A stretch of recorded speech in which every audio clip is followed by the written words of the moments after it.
It should come as no surprise to my friends and viewers that trading card games have always had a very special place in my heart. In this series, both Raikourider and myself will be opening 24 packs or one box of a core Yu-Gi-Oh set. Every week we will add an additional core set to our collections, moving in chronological order. We will use these cards to create a deck and then face off against one another in a best 2 out of 3 match, with the winner receiving 2 prizes to upgrade their deck, while the loser receives 1. These prizes can range from wildcards, to sealed product, to starter decks, and more. Every card that has been released will be available to us at least once. However, we cannot rest on our laurels. Between the ever-evolving nature of the Forbidden and Limited list, the cards that we ourselves choose to banish into the Shadow Realm, and even the way the very rules of the game will change, will keep our decks and our duels fresh. This is yet another Yu-Gi-Oh! Progression series.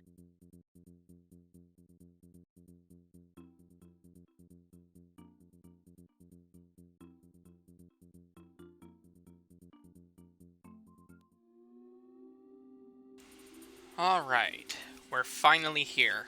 Episode 10, Invasion of Chaos. Before we dig into this, we're going to give a quick refresher on the Deckmaster rules, and then we will get into the meat and potatoes of this episode.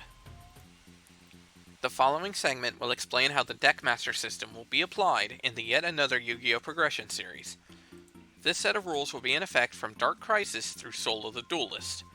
Both players will start with a deck of 41 cards, at least, and at the start of each match will banish one monster of their deck face up to act as their Deckmaster. Once per duel during their turn, if they can normal summon or set a monster, they can choose to normal summon their Deckmaster to the field in attack mode. However, after this has occurred the first time around, if the monster is destroyed and sent to the graveyard or banished, then the player who owned that Deckmaster will take 4,000 points of damage. This damage cannot be chained to, nor can it be negated or redirected. The only exception is if the Deckmaster is utilized as material for its fusion monster, in which case the fusion monster will be placed onto the field and act as the new Deckmaster for that player. In the very rare opportunity that both players' Deckmasters are used as material for a monster, then the new fusion monster will act as the Deckmaster for both players, which means that if the monster is destroyed and sent to the graveyard or banished, then both players will suffer the 4,000 point penalty, regardless of who controlled it. In addition, there are a few extra rules that will be in place for these monsters. First, the monster chosen for the Deckmaster has to be able to be normal summoned or set, meaning no Nomi or semi-Nomi monsters can be selected. Second, there can only be one copy of that monster in your deck to be chosen as a Deckmaster. And finally, there are a small number of monsters that are banned from being chosen as a Deckmaster entirely. These monsters are banned due to their effects being balanced out by certain restrictions that, as a Deckmaster, they are no longer subject to. With that in mind, we hope you enjoy this extra rule set attached to our series. Alright, so with that explanation out of the way, we're going to go ahead and jump into Invasion of Chaos, which was released in March of 2004. And anyone who's played during this time knows exactly why this set is so well loved and infamous. And we will get to them very shortly. Normally, I would have a little clip to help explain it. However, once again, I would highly advise you check out Raikourider's side because he will have the appropriate clip to show for this. But we're going to go ahead and start explaining a couple of the cards and pointing out which of the key ones we want to see. So, right off the bat, starting with the short prints, scrolling through here, Heart of the Underdog is actually an interesting card if we want to run a normal deck, but for the most part, that's going to be a side thing for us to mess with. The two big ones we really want to see, though, are here and here. Manju of the 10,000 Hands is a monster that lets you add a ritual monster or spell from your deck to your hand when it's normal or flip summoned. If you remember Manju, Senju of the 1,000 Hands, and Sonic Bird, this is both of those monsters combined into one. So we are going to want to see that. And the second key card is Smash and Ground. This is our first common removal that has no downside and no cost. So it just destroys the opponent's monster that with the highest defense, and it doesn't target, which is really nice. If we can hit 3 of this, we will be golden. Unfortunately, it is a short print, so it's going to be a bit harder to do that. Then scrolling back down, we're going to hit the commons, and a lot of the commons are kind of meh. We have some of the cards like Fenrir and Inferno and Gigantes and Sylph's Feed. These guys require a monster of their given attribute to special summon them, but they each have their own unique abilities, and if we make use of them in a deck, they can be helpful later on. Chaos Sorcerer is one of the biggest cards in this set. It requires a light and a dark monster in your graveyard to banish in order to special summon this card, but once per turn you can target a face-up monster on the field and banish it at the cost of this monster not attacking for the turn. This card is one of the best commons released ever, and this is one of the cards that helps bring in and basically cement Chaos as a concept for many years to come. Grenmaju de Aiza is actually a really good card. This is one that actually hasn't had too many reprints, and it's actually a pretty useful and valuable card still because of that. Its attack and defense are equal to the number of your banished cards times 400. So, at the current moment, not that big a deal. However, later down the road, this can explode into some really big numbers. And if we could pull these now for later, that'll be even better. Quickly scrolling through, we see Blasting the Ruins. This is actually a fun little gimmick card. If you have 30 or more cards in your graveyard, you can activate this card to deal 3,000 damage to your opponent. It's really, really goofy, but it's kind of cool nonetheless. Likewise, Tower of Babel, same thing. If you or your opponent play a spell card, you put a spell counter on this card. Once the 4th spell counter is played, this card is destroyed, and the player who activated that spell takes 3,000 damage. It's a really, really insane way to go about it. Curse Seal of the Forbidden Spell is also a really good card I want to talk about. This is one that gets slept on a lot. It requires you discarding a spell card whenever a spell is activated, but you get to negate that spell card's activation, destroy it, and if you do, your opponent can't activate that spell card ever again for that duel. So if I play this on Rai playing Pot of Greed, he can Magician of Faith all he wants. He cannot get Pot of Greed back. It is really nice. And then scrolling through, we got a few more key cards here. Ryokoki's good for zombie decks that we want to see. Terror King Salmon's good if we want to focus on ALO. And honestly, we have a fair number of cards here that once we get into the pack opening, we'll explain a lot more of. Scrolling up real quick into the rare slot, Berserk Gorilla is a good 2k attacker. Its only downside is if it's in defense mode, it gets destroyed, and it has to attack each turn of Abel. But still, for 2k, that's not that bad. Matata the Zapper is a pretty good monster, 1300 attack, and it gets attacked twice during each battle phase. And Compulsory Evacuation Device is actually one of the big ones that we need to see. This lets us take a monster on the field and bounce it back to the hand. This is a really good removal card that doesn't destroy. So if we get something out like a fusion, this card can easily disrupt that fusion and cause trouble. Or if it's a big tribute monster, it could get that out and then you're out those tributes. So we really want to see 3 of them if we can. Scrolling into the super rares, and honestly the super rares are a bit lacking overall. Freed the Brave Wanderer is probably one of the best ones. It's a level 4 warrior, light warrior that has an ability that lets you banish 2 lights from your graveyard to destroy a monster your opponent controls with an attack equal to or greater than his own. Which is good, it's just, there definitely could be a little bit better. And honestly, most of the other ones here are kind of situational, but not grand, not the best. Scrolling up into the ultra rares though, this is where some of the big shit comes in. First and foremost, Blackluster Soldier, Envoy of the Beginning. Oh my god, this thing is amazing. This card gets you summon it by banishing a light and a dark, and then you have 2 effects to work with. You can either target a monster on the field to banish it at the cost of not attacking with this monster for the turn, and note, this is Chaos Sorcerer, but any monster. Or, if this card destroys a monster in battle, you can attack a second time in a row with it.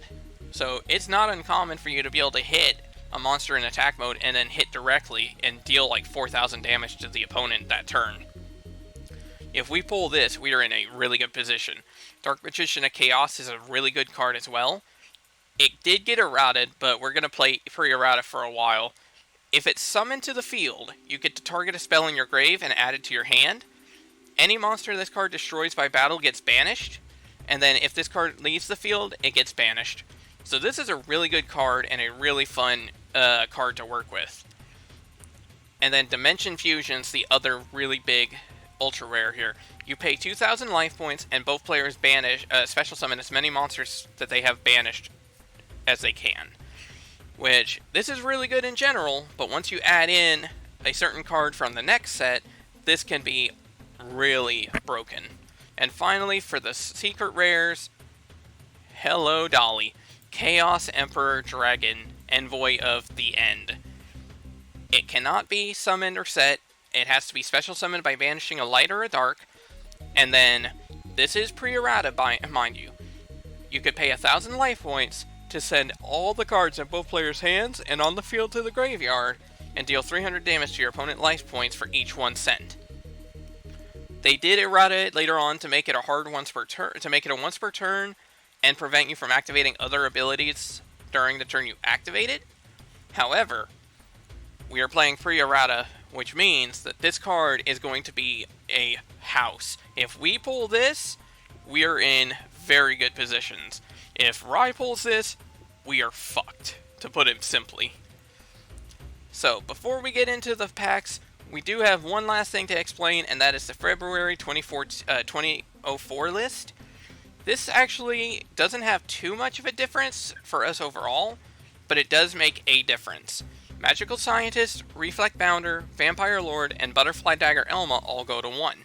Morphing Jar goes from 1 to 2. So, realistically, the only thing that's going to impact us here is Magical Scientist, and even then, Magical Scientist is probably not going to last too much longer in the format anyway. I'm just going to say that right now. But, with that being said, we're going to go ahead and get into the pack opening. Alright, 24 packs of IOC. God, I am so excited for this. Let's flip the first pack and see what we get. Oh, actually not a bad opening pack. Manju of the 10,000 Hands is good. A Chaos Sorcerer is really good. DNA Transplant's actually kind of interesting. You could flip it up and declare an attribute, and as long as this card's face up, all monsters that are face up on the field have that attribute. So it's actually a really fun card, and honestly, it might be useful for later with some decks. Alright, second pack's coming in pretty good too. A Berserk Gorilla and a copy of Grand Maju Daiza. Hopefully we can hit 2 more of each of those. Let's see what pack number 3 is going to have open for us. Come on, opener.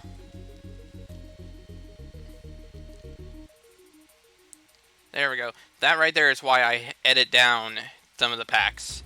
Alright, flip the next pack, and it looks like this one's not very good. Soul Absorption's kind of neat. Every time a monster is banished, you gain 500 life points. And Earthchant is basically Dark Contract with the Abyss, except for Earth Ritual monsters, which is kind of interesting, but honestly, this pack's kind of meh for us. Holy shit. Okay, 4th pack in, we hit our first holo, and it's an ultra rare Strike Ninja. See, this is making me... I'm mixed on this one. On one hand, this is a really good card. It lets you banish 2 dark monsters from your graveyard to banish this monster until the end phase as a quick effect. However, it is a bad thing because this could have been BLS. So I'm a little bit concerned there. But the fact that we hit a really good ultra rare still is nice to know. Dude, no. No way. Rai, you are so screwed. We pulled it. We fucking pulled it. Yes! Oh my god, yes. This is gonna be such a good card. God damn. Oh my god, I am so excited for this one. And because Rai had this in our offline progression, and I actually didn't pull any of them. I had to wildcard in a copy of BLS for the offline one. And even then, most of the time I lost, so I lost a lot of those until they became kind of irrelevant. So I'm excited to see this card here. And Primal Seed's actually a fun card too. This one actually only activates if you have a Chaos Emperor Dragon or a Blackluster Soldier on the field. Or rather, if it's on either side of the field. You could target 2 of your banished cards and add them both to your hand. There's actually a really dumb degenerate combo you could do with this. I want to say it's Macrocosmos and pretty much like any burn spell. You can actually activate the burn spell, deal damage with it, play a Primal Seed, retrieve a copy of Primal Seed and a copy of that burn spell, and just loop it infinitely. It is really stupid, and honestly, if we end up in a situation later where we can actually do that, I will happily try that on him at least once. God damn, the hits just keep coming right off the bat. Back to back to back here, just about. DD Scout Plane. This is actually a fun little card too. If at the end of your turn, this card is currently banished and was banished during this turn, then you can special summon this card back in attack mode. So once again, if you have this on the field and say macro on the field, this thing basically acts as a good constant shield to your life points, essentially. So that's a really good pull. So let's see what we can hit next pack. Come on. Anything else? Nothing else too spectacular. Oh well, you know what? We hit 3 really good cards in a row. I'm not going to complain. Okay, so halfway through we finally hit another holo. We were definitely on a bit of a slug on that one, but you know what? Like I said, we're not too upset about that. Wild Nature's Release is actually an interesting one, and if we run a Beast Beatdown base deck later on, this can actually be pretty good. It lets us take a beast monster and increase its attack power by its defense points, and then at the end of that turn, if that monster's still on the field, it gets destroyed. So it's very risky in that regard, but it can be some good power. Dark Triceratops is a dinosaur 1 tribute that gives piercing to itself, so that's pretty nice. And Stealth Bird is basically Pac-Man power, but it also has the power of dealing damage whenever it's flipped, so that's nice. So overall, pretty good pack. Okay, goddamn, apparently holos just love to travel in pairs here. So we hit a Freed the Brave Wanderer, so I mean, that's a pretty good super rare. And we hit a third Manchu of the 10,000 Hands, which is good. The only thing I'm a little concerned about is we're officially more than halfway through, and we have not seen a single Smash and Ground or Compulsory Evacuation device yet, so I'm a little concerned there. Next pack. Do we see anything? Jesus Christ. Okay, so first off, first Smash and Ground. Thank God for that. So, okay, so apparently the holos like to travel in packs of 3, because we just hit a damn Dark Mirror Force. Which, it might be one of the worst Mirror Forces, but it's still a decent card. Whenever your opponent's monster declares an attack, you could banish all defense monsters they control. Which, at one point, is not great, because if they're attacking, then it's not clearing out the attacker. But at the same time, if they're trying to play defensively in some ways and still punch through, this actually allows you to clear out their defenses as well, which is kind of nice. But overall, it's honestly a decent pack, and the fact that we ended up hitting another set of 3 in a row is kind of shocking. Okay, god damn. Second Strike Ninja. Again, that could have been BLS, but that's such a good card, and honestly, it's such a interesting pull. Like, this is going to be something else right here. We're 2/3 of the way through. Still only 1 Smash and Ground, and not a single Compulse, which is kind of scary. Next pack, we hit a Giga Gaga Gigo. That's pretty good for ALO. Amphibious Bugaroth is good for ALO. But, we're kind of struggling right now. Which is crazy to say with all the holos we got, but we really need those low rarity things. Oh my god, I hit another holo here. Dedication Through Light and Darkness. Unfortunately for us, this is useless to us because, one, we don't have a Democ, and second, we don't have a Dark Magician. At least I don't believe we do. So, unfortunately, that's kind of a bum pack for us. But we still have 4 packs left to go. Can we please hit something else that's good? Ooh, we actually hit a second Grand Maju, which is pretty nice. 3 packs left, though. I'm really hoping we can at least hit 1 Compulse now. I'm really worried about that.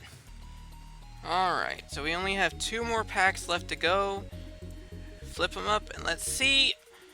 Oh my god, we hit another super rare. Big Burn. God, that's not good. It lets us... If your opponent activates a card that targets a monster in the grave, you could flip this card and banish all monsters in both players' graveyards. Which is okay, I guess, but damn. I was really hoping we'd be able to see something else. Like, I don't even want it to be a super rare at this point. I really just want a Compulse or a Smash and Ground. Oh, man. Alright, so we're on our last pack. Come on. If we could see one of those two, we'd be happy. Flip them, and... Oh, that kind of bites. Well, I can't complain, I guess, because we did hit 9 hollows, which is really surprising.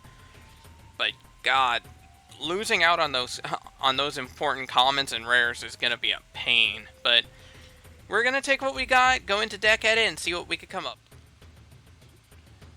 Well, here's the deck, and anyone who's watching may think to yourselves, "Wait a minute, he pulled Chaos Emperor Dragon. Where the hell is it?"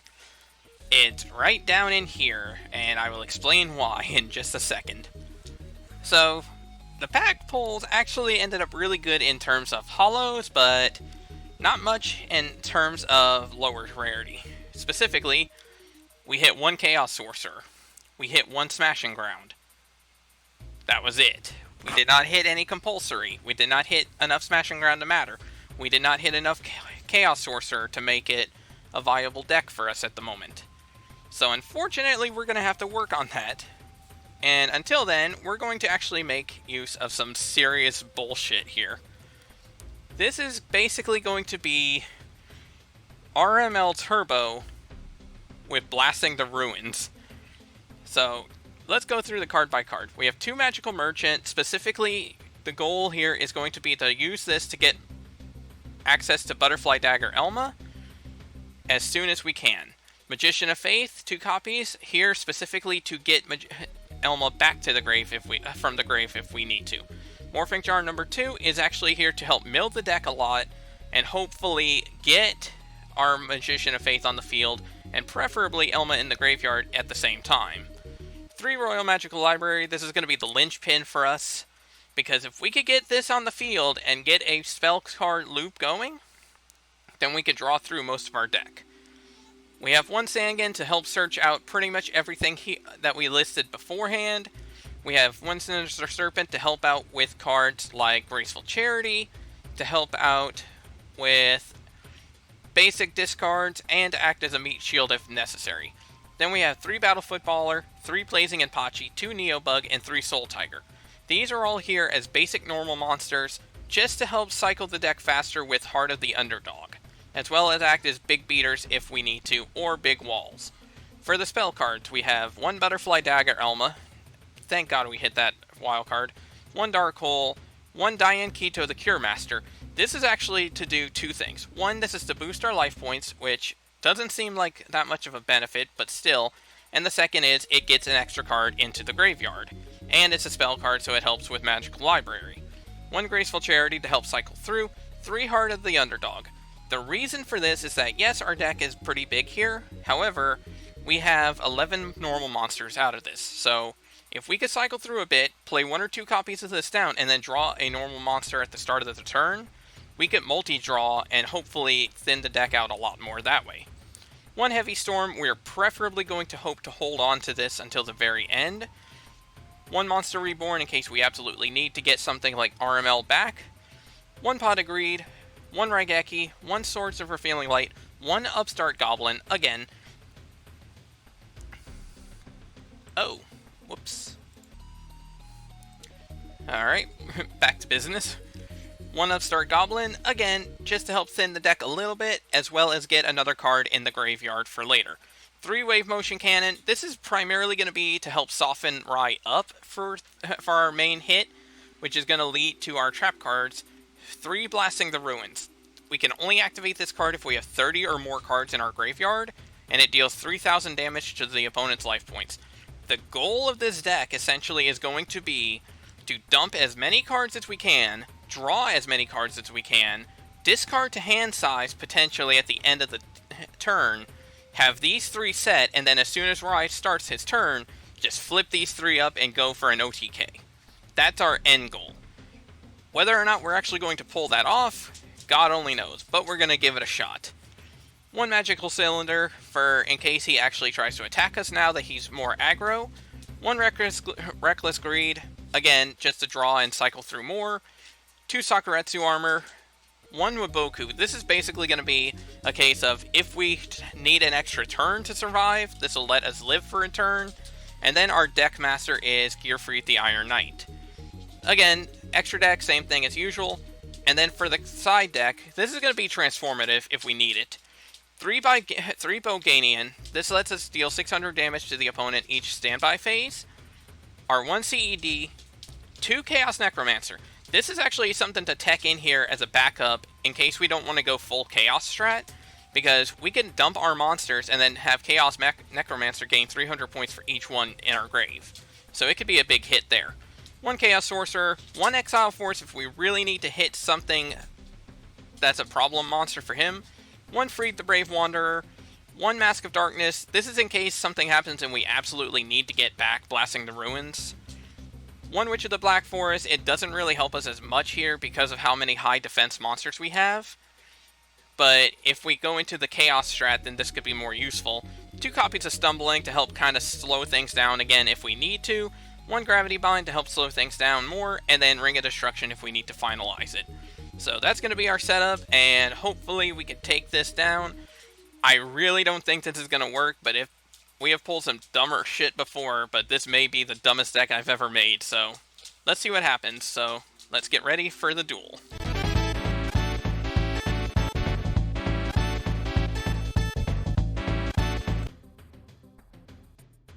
Well, we're here. We're here.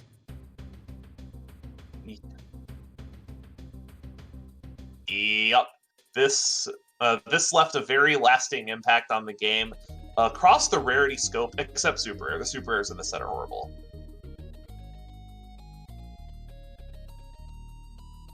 But this is...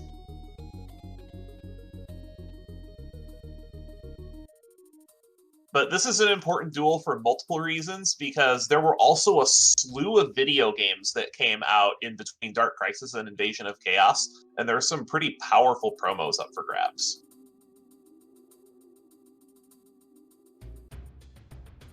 Yup. Nope. You and your paper strats.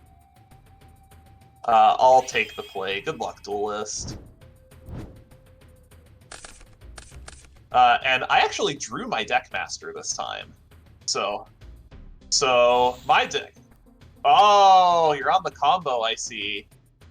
So my deck master is going to give it away. My deck master is the Legendary Fisherman.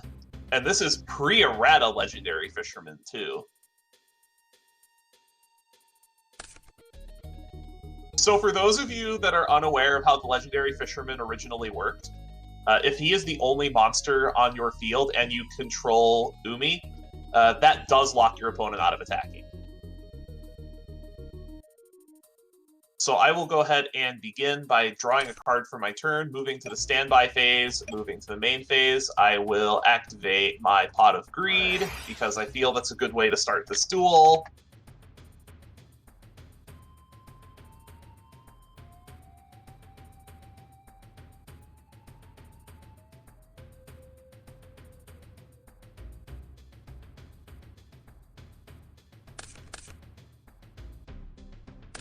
I think this is also a very good way to start this duel off.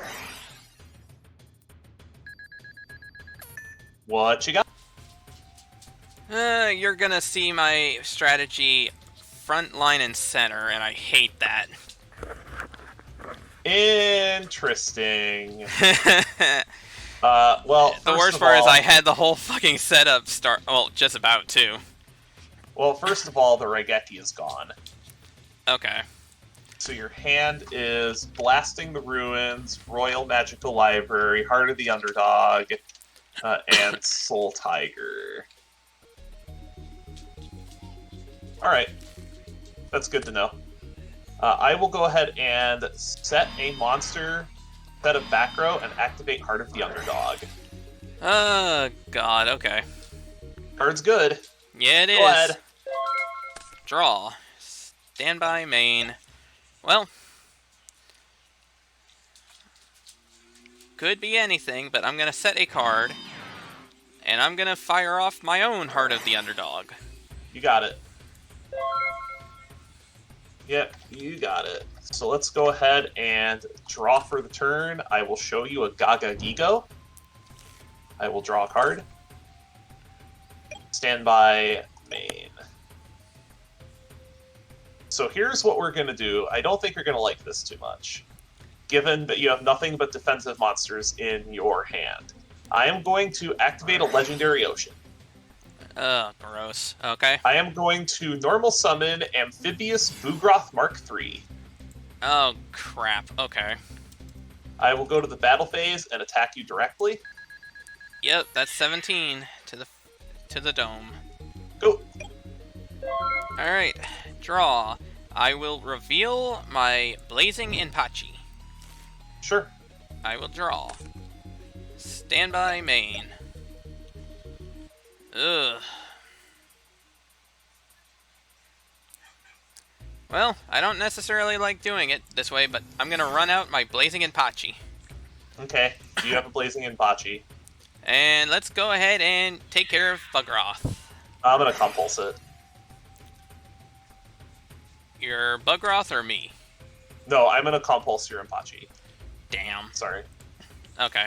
So yeah, I'm gonna compulse your Inpachi. Crap. Okay. Well, I guess I'll just set a card and pass.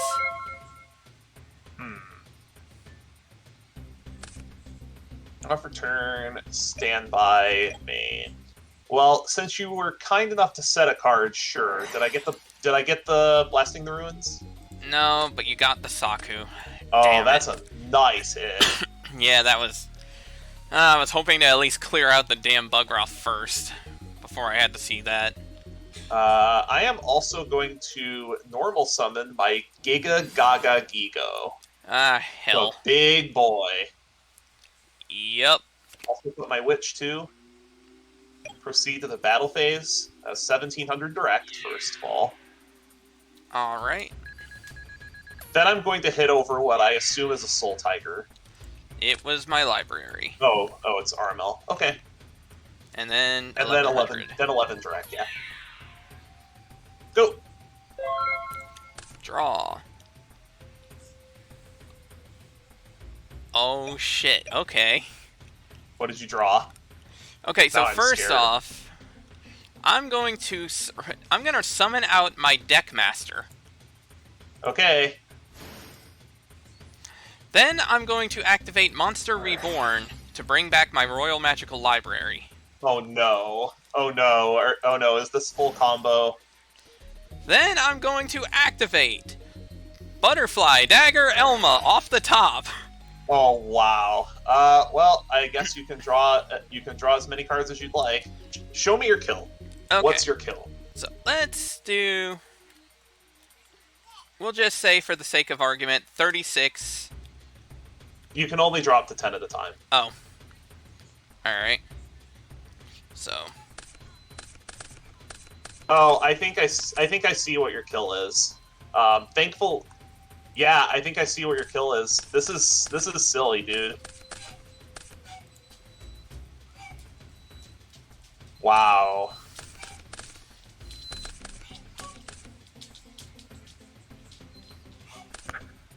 Yep. And then this goes back to hand. I actually can't even read the cards. That's how many this is. Okay, So- I think I see your combo. Show me your 3 Blasting the Ruins, and we'll move on. Okay.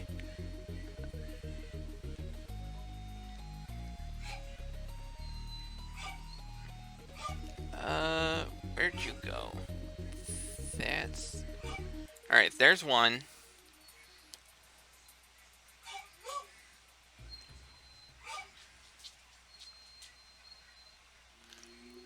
Probably should have thought about that ahead before I decided to just say screw it and add all of them at once. Because you do have... I also just need to make sure that the math on this works out. Because you do have enough cards to be able to discard down the hand size, correct? I should be able to, because... Because are you playing 40? I'm playing 45. 45? Yeah, that's enough. And so wow. I can't believe I actually managed to pull that one off. Wow. Okay.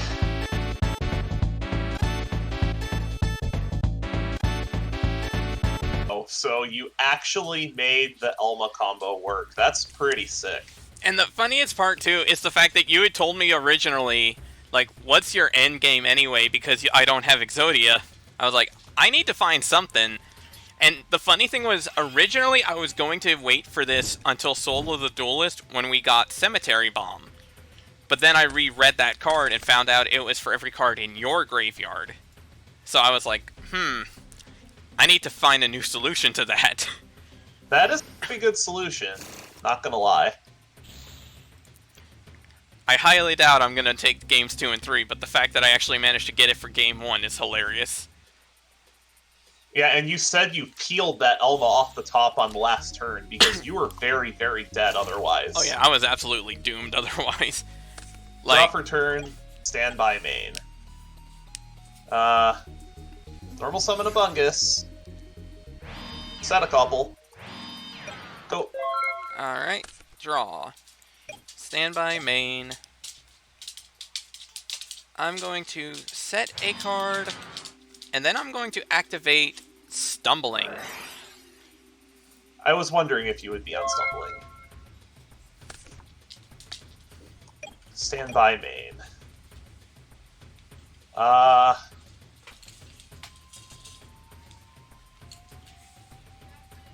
Battle phase. I'll hit into what's presumably your RML. It's actually my Battle Footballer. Just playing Duders, huh? You got Duders. After combat,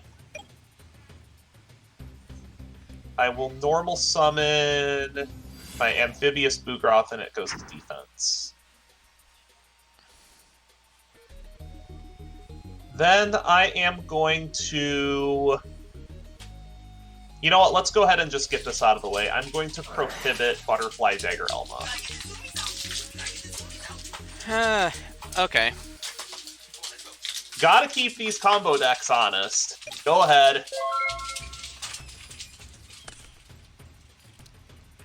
Alright, standby main. Well, I might as well run it out right now while I can. I'm gonna activate Diane Keto the Cure Master. Sure, you gain 1,000 life points. This is actually in there specifically to help dump more cards in at the end of it. No, that actually makes sense because you want to be... Because RML is a draw engine. Oh, yeah. Let's see.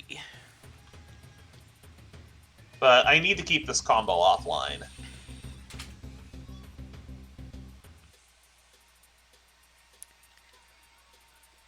I'm going to set a monster, and I will pass the turn. Draw for turn, standby main.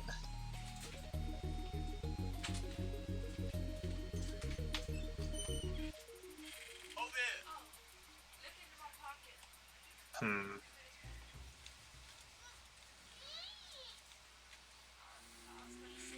going to proceed to battle, and I'm going to go ahead and attack into your set, which is probably another defender.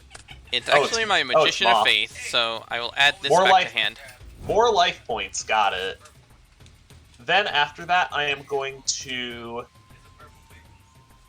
tribute away my Gaga Gigo for a Terror King Salmon that unfortunately gets put in defense. Alright. Nope.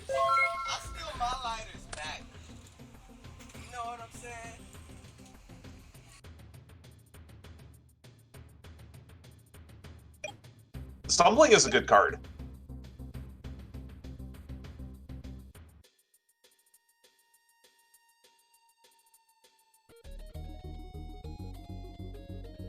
I mentioned it specifically in preview just because it reminds me of Vengeful Bog Spirit.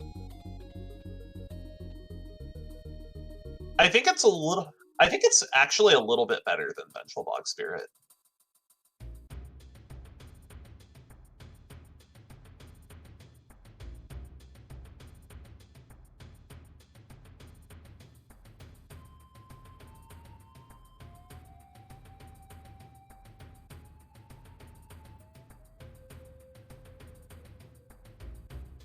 And also,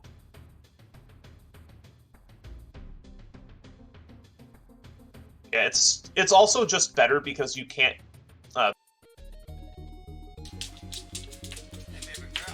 Combo decks are hard to play. Who knew?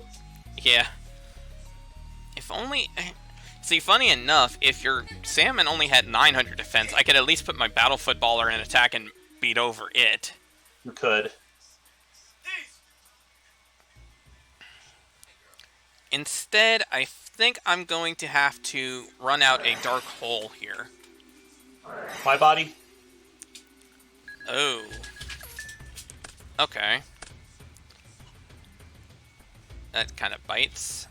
I really don't want you having things on the board, or rather, I don't want you to have a clean board, is what I meant.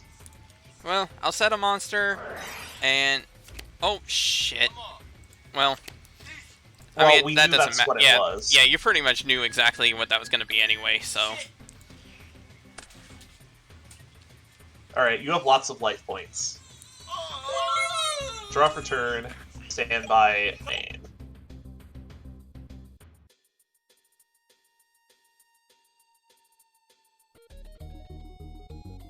So I'm going to go ahead and put my guys in attack position.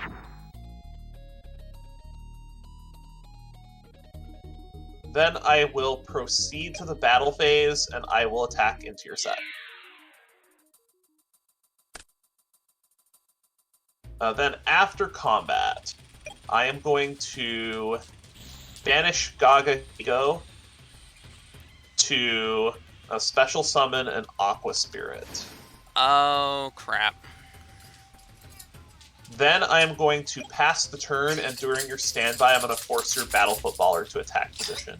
Okay. Yeah, that's kind of troubling.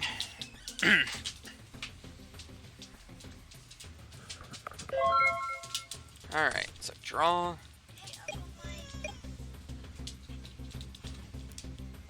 Oh, man.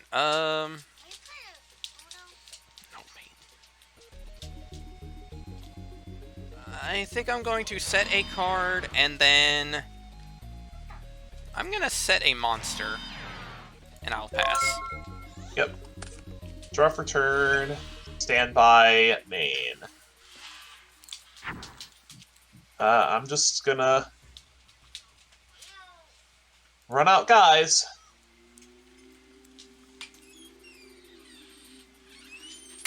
Alright, so let's proceed to the battle phase. Aqua Spirit into your Battle Footballer. Alright, I'll take the 600 there, and Footballer goes down. Terror King into your set. I will Magic Cylinder that one. That's pretty good. A lot of damage. Little, but not much. Then, after combat, I'm gonna stack this Boogroth for another salmon. Deck, where are my oceans, please? Go. These are not supposed to be tribute summons. Alright.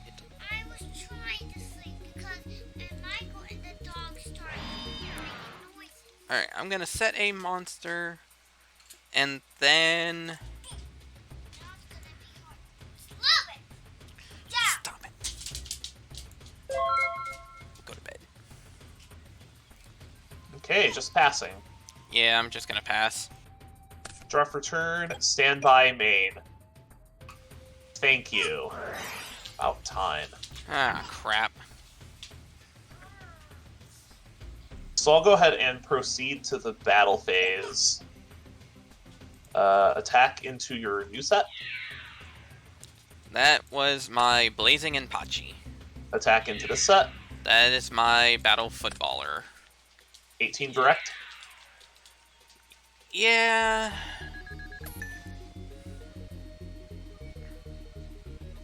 Then I will pass the turn. Alright, draw. Standby main. Ooh, this is kind of kicking me in the butt now.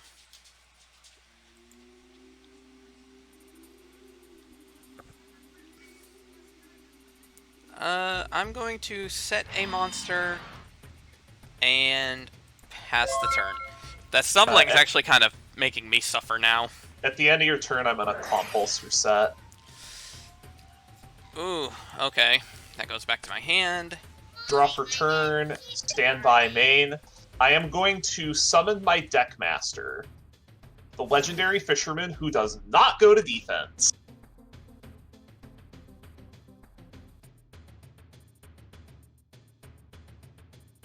I'm summoning my Deckmaster, the legendary fisherman, and it does not go to defense. And then I think this is more than lethal, because this is 26, 26, 1850. That is lethal. Alright, got one.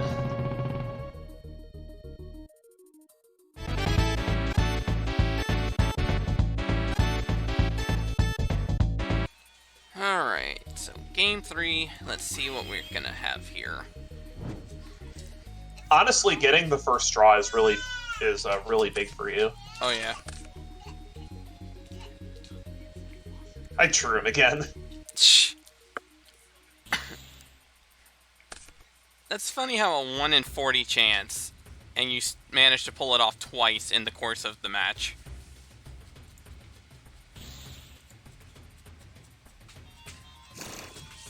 Alright.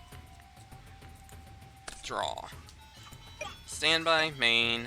Honestly, it's a miracle that we went through a whole Invasion of Chaos episode without Chaos Sorcerer showing up. I know, right? Alright, I'm going to set a monster and run out Stumbling. You got it. Draw for turn, standby, main. What you got? I hate you so much. Oh, you are on Chaos Sorcerer. Interesting.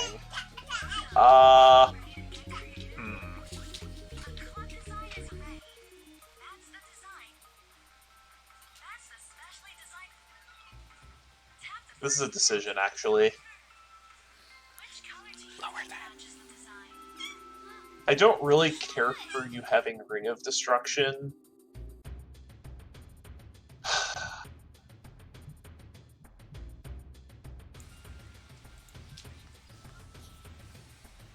I think I'm going to take the Ring of Destruction. Alright. It was either that or the Exile Force. They're both pretty bad. Yeah. Fair enough. So then I'm going to normal summon my Sea Serpent Warrior, which will get put in defense. Go. Alright, I draw. Standby, main. You must have had some side deck stuff, because I didn't really think your deck would be able to support Chaos Sorcerer, but it's there. I guess I'm just gonna have to be smart with this. I'm gonna run out Exile Force and pop your Serpent. Sure. Draw for turn, standby, main.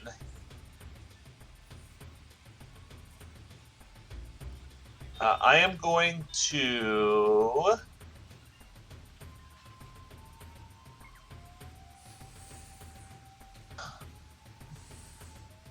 I have to run this out now, I think.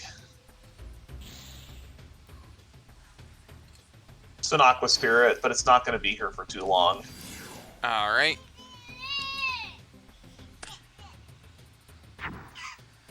Go! Alright. Draw, standby main. That does... Well, I guess that kind of helps me a little. Yeah, why not? I'm gonna fire Raigeki. It seems like Ew. I just picked it up. But I figure if you had to hard summon it out, then you're probably not looking in the best of shape, so... Set a monster and turn. pass. Stand by main. Normal a guy, it goes to defense. Hey, deck, where are my hearts, please? Alright.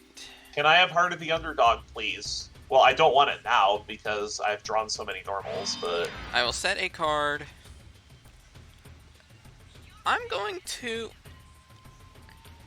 actually flip some of my Magician of Faith and take my Raigeki back.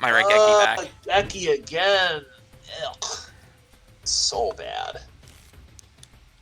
And as much as I don't like running this out on Kabazals now, I have to keep you off a monster so I can at least get that one turn reprieve going. Draw for turn, stand by main. Oh, thank God. Get it out of here. Well, alright. Normal summon a fish. I'll hit over the Magician of Faith.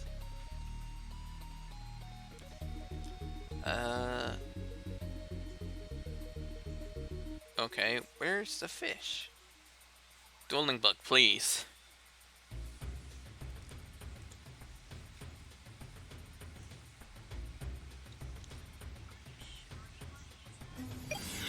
There we go. Pass. Draw. Standby main.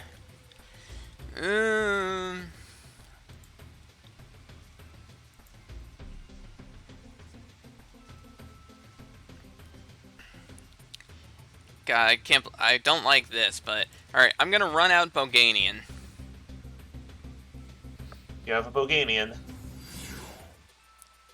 And I'm going to set a card and pass. Draw for turn, stand by main.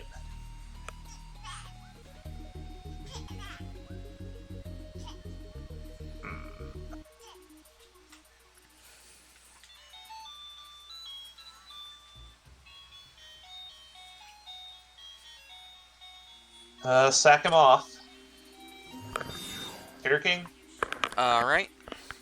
God, it's nice to not have to play around bottomless anymore. This also plays around Rush recklessly, which is convenient. Alright, I'll take 11.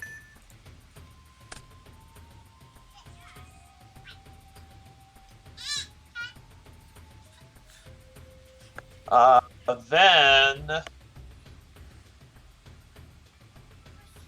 You're starting to get a little scary. I'll go ahead and prohibit Elma again. Okay. Go. I'm sure you have other win conditions, but let's go ahead and prohibit Elma just to shut off the thing that wins you the game immediately. Fair.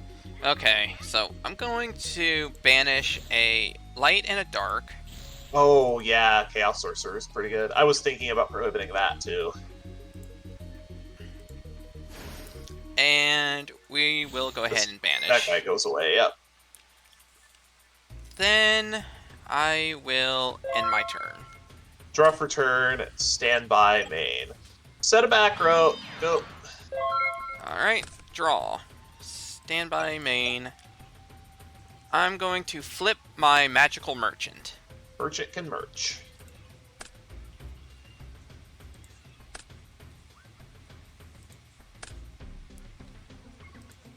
Putting a lot of fuel in that there graveyard. God damn, okay. Oh boy, a cannon.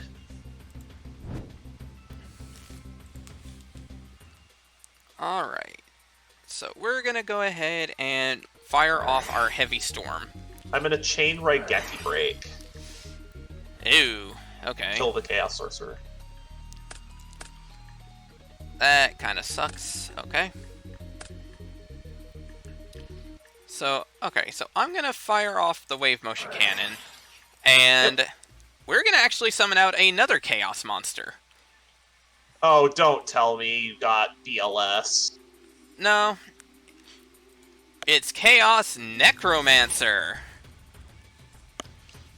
Oh, And I've got 7 that's monsters. cool. I've got 7 monsters in grave, so he's 21. That's pretty good, actually. I'll take 23. And 2, That- I will set that's one more neat. card. I had That's neat. I had that sided. I figured, you know, if I'm going to be running a deck that's focusing on dumping as many cards in the grave anyway, might as well have something to act as a beat stick if I have to live a turn.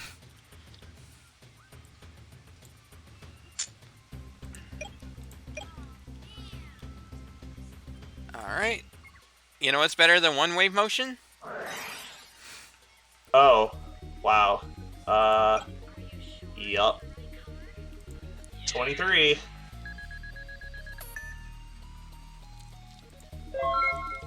So you need to find something this turn. Deck, that's way too late. Oh. Got I don't know what I did wrong. Honestly, I think it just boiled down to not pulling AOLO fast enough. I think that was it too, because I drew. That's one of my concerns about this deck. Oh, that's another thing I was thinking about doing is instead of prohibiting Elma, I was actually thinking about prohibiting Sack. Do you have terraforming in here? Yes, Okay. yes, I play Terraforming and I just never drew it. I'll be honest, this was one of the dumbest things I had ever thought to build. Like, I really didn't think it was gonna work. Also, yeah, I don't have BLS. So I wasn't actually playing hard removal. My whole yeah. That's what I figured. Here's the reason why this wasn't the core focus of my deck. I pulled CED, but I pulled 1 Sork, I pulled 1 Smash and Ground, I pulled no Compulse. Oh geez. I hit, Yeah. but for hollows, I hit, let's see, I hit a Big Burn, I hit DD Scout Plane, Dedication through Light and Darkness, I hit Freed, I hit Wild Nature's Release, Dark Mirror Force, 2 Strike Ninja, and Said. So I hit nuts on hollows, but I just couldn't get the low rarity stuff to save my life. Oh, 2 Strike Ninja. I'm jealous. Like, I think it was like the second pack too that I hit my first one. And the crazy part was I hit like hollow, back to back in 2 separate situations. I only got 1 crazy card, but I'm gonna keep that a secret until I can make a deck around it. I gotcha. Like, I got 1 really crazy card, but the whole idea of this deck is, well, yeah. You just run out this because I got just the nuts for building this deck. Oh, I'm sure. See, I thought about this because I think I have like 3 AOLO. I got playsets of each of the big guys. I got playsets of each of these guys. I was just a little bit nervous about it because I only have 2 ALO. See, I got 2 AOO, and I had considered doing this. However, my problem was I don't have any Gaga Gigo. I think I only pulled 2. Yeah, I pulled 1 Giga Gog. I have 3 Terra King Salmon, but that's, like, in terms of powerful waters, that's it. Like, I just don't have what I need to really build the water deck out too well. Oh, I got playsets of everything basically. The only thing that I only got 1 of is I only got one Boogroth, but that's okay. I'm not even sure if I have Boogroth. Honestly, the biggest reason why it's a common. the biggest reason why I built this deck is because not just the waters, but because I pulled a legendary fisherman out of Pharaoh's Servant, and this is a deck master that is really difficult to kill. Oh yeah. Because you can't attack it, you can't kill it with Dark Hole or Raigeki. You basically have like game 1, you have to have a sack, and I'm playing My Body's main. Right. So it's really hard to kill this guy. Like you right. can So sack, I have to just straight up beat over it essentially. you can't attack him. Oh yeah, true. Like that's what makes him so good is you can't attack him. But I think this was pretty crazy that you actually got your combo off in game 1, and then I do like the transformational sideboard. That's pretty cool. Unfortunately, I just top decked the Judgment. Judgment is such a terrible top deck. It is. It's a good card for if you're already well established, but when you're kind of running out on, when you're got nothing on the field, it's not a good card to have on hand because it deals with problems coming in, but it doesn't deal with the threat on the board. No, it doesn't. And my big problem is, unlike you, I don't have board wipes. Where like Dark Hole would be super good in this deck because I could normal summon my Deckmaster and Dark Hole because it won't die to it. Right. Or just like when he's out, you can Dark Hole the rest of the board away and then like normal summon afterward and get in for about 1 billion damage. Oh right, I gotta free the Brave Wanderer also. Nice. A lot of the same super rares that you listed, I got. Like the super, honestly, I think Freed is like probably one of the only quote-unquote good supers, and that's mostly just because of the fact that he's a basic he's a warrior and he's light. That's pretty much it. All right. Well, you're getting on quite the win streak, and we have some video game promos to discuss, don't we? Yep, video game promos, potential wildcard spins, or our deck choice if we want to go that route. And you have the catch-up wheel as well, so... I do. So we have a lot to discuss. Let's do the video game promos first. Okay.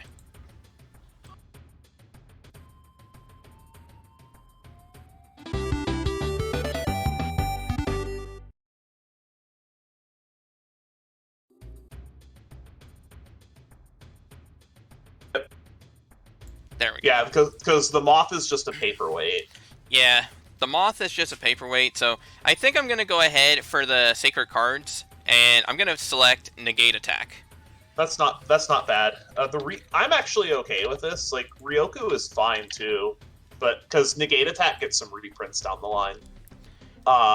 And then we'll do the Falsebound Kingdom promos. They're pretty much nothing. I think so, yeah.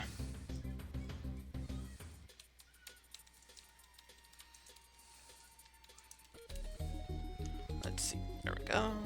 So these don't actually matter that much, but we have to go through them. Right.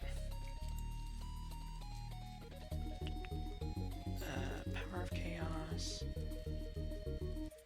Wait, it was... There's Zoa, Metal Zoa, and Goblin Fan. Yeah. None of which are playable. I'm gonna just pick the Zoa, honestly, because if worst comes to worst, it's a big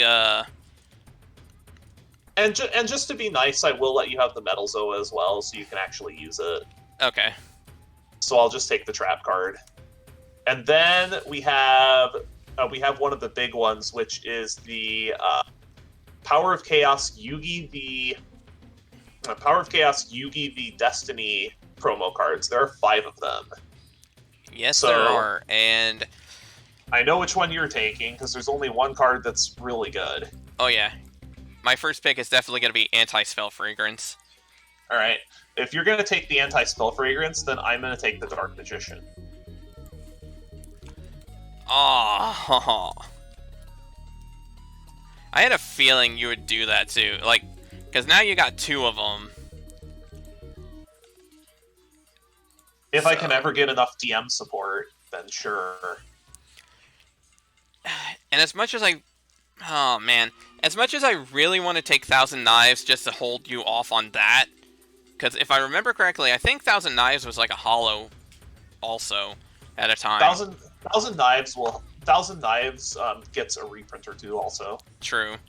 I think I'm just gonna be smart and take a Karibo here, cause Okay, I'm gonna take the Thousand Knives. all right, which leaves the Windstorm of Windstorm. Iquata. So That's not a terrible card. It's basically zero gravity. yeah, I keep And then forgetting the it's. I keep mixing that one up with the Malevolent Catastrophe though. And then the big one is the World Championship 2004 promos. So the 3 promos in here are Fairy King Truesdale, which is not very good, but we have Kinetic Soldier and Slate Warrior. Those are both really strong cards. Oh yeah. So Do you want the Kinetic Soldier or do you want the Slate Warrior? oh, that's the tough part, cause I think honestly I kind of want to take the Kinetic Soldier because if you run a warrior deck, and I know we have access to this card later on as well, then that'll be a good anti-warrior card. Whereas Sleet Warrior is good in general, but it does take, like, in order to get its attack boost, it's a bit of a tough thing to do. And then having the monster destroy it, lose 500, it's okay, but it's not necessarily something I think it's going to be, like, immense. So I'll go ahead and pick the Cypher Soldier then.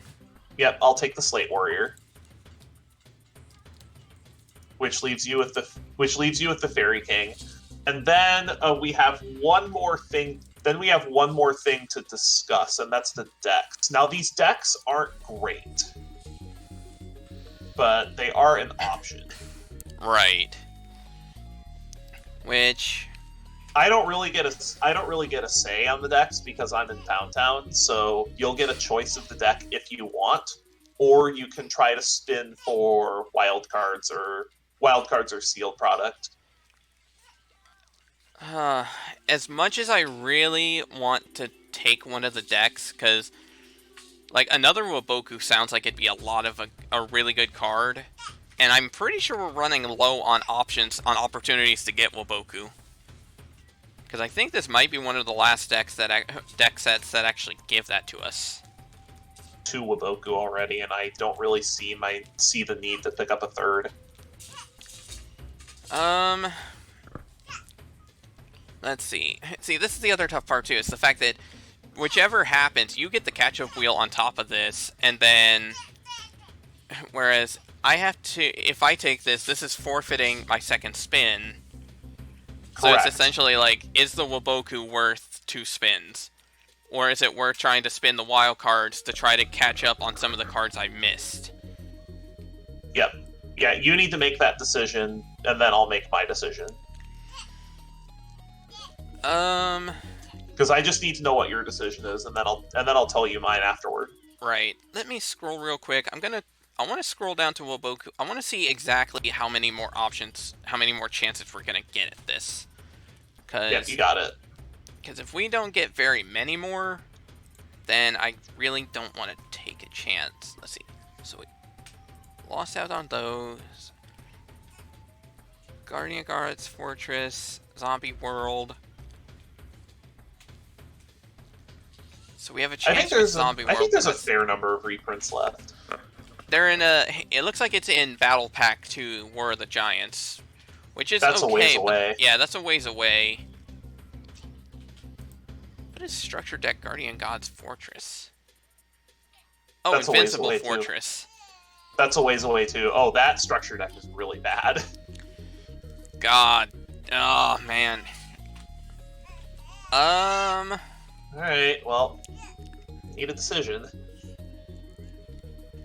I think I'm going to just go ahead and take the wild cards, because as much as I'd really like to get Waboku for other deck options later on, I feel like it's not going to be worth it as much. Alright, so with that, if you're going to take that, then I will go ahead and take my prizes, and then we'll see you on the front side of Ancient Sanctuary. Yep.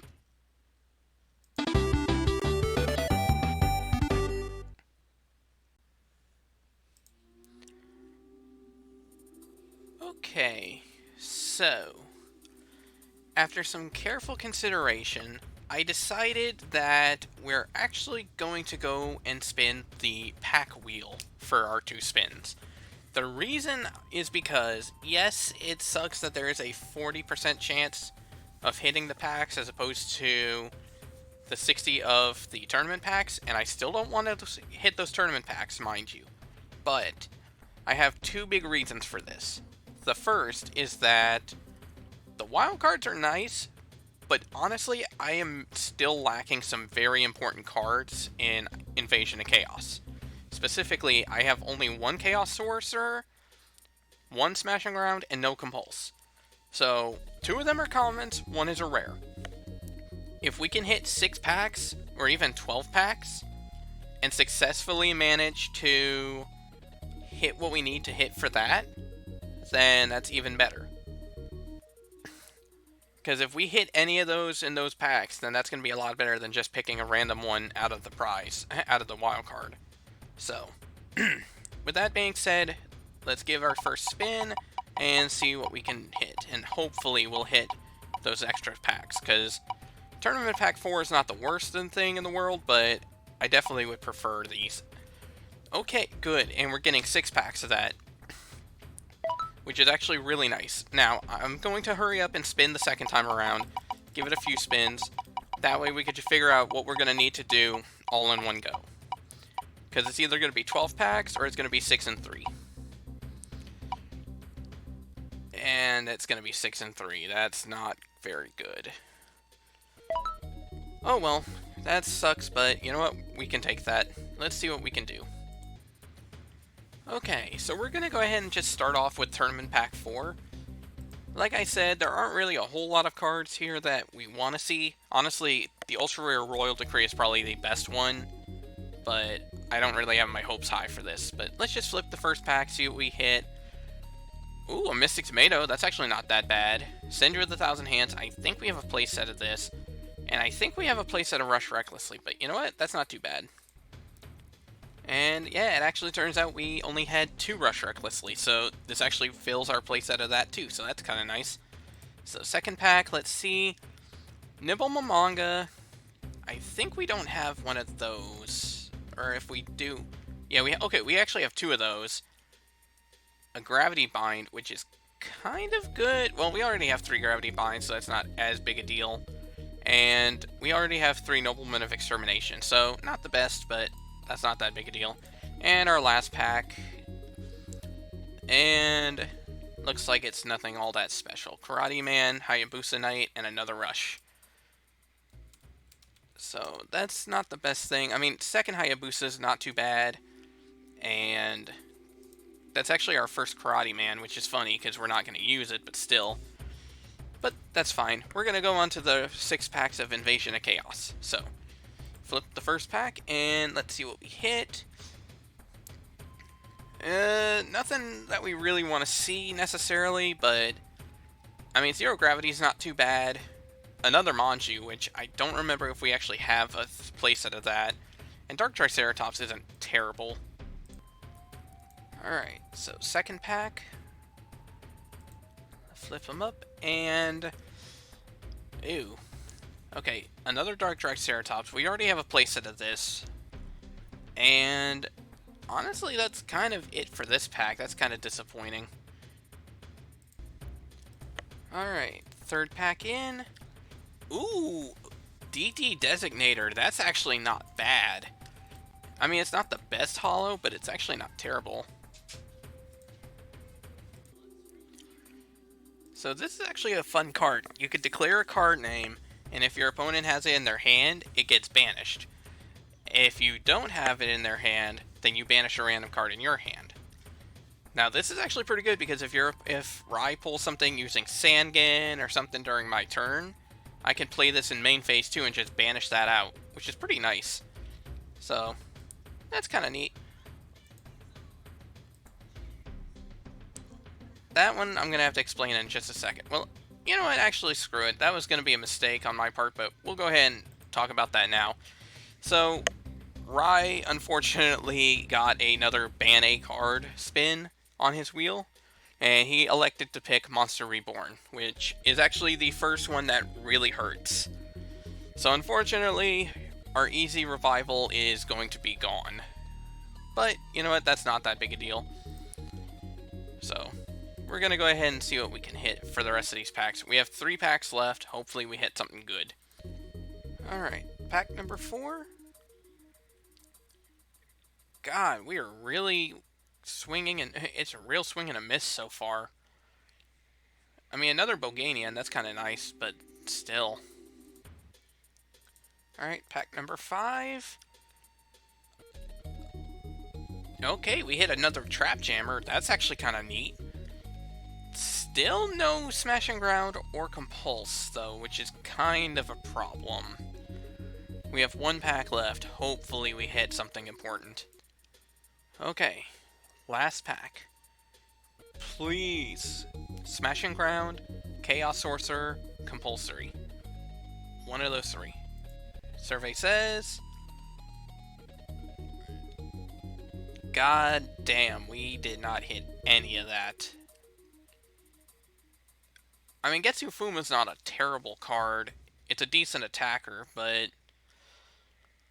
God, that's actually very disappointing. I was kind of hoping we'd at least hit one of the 3 cards.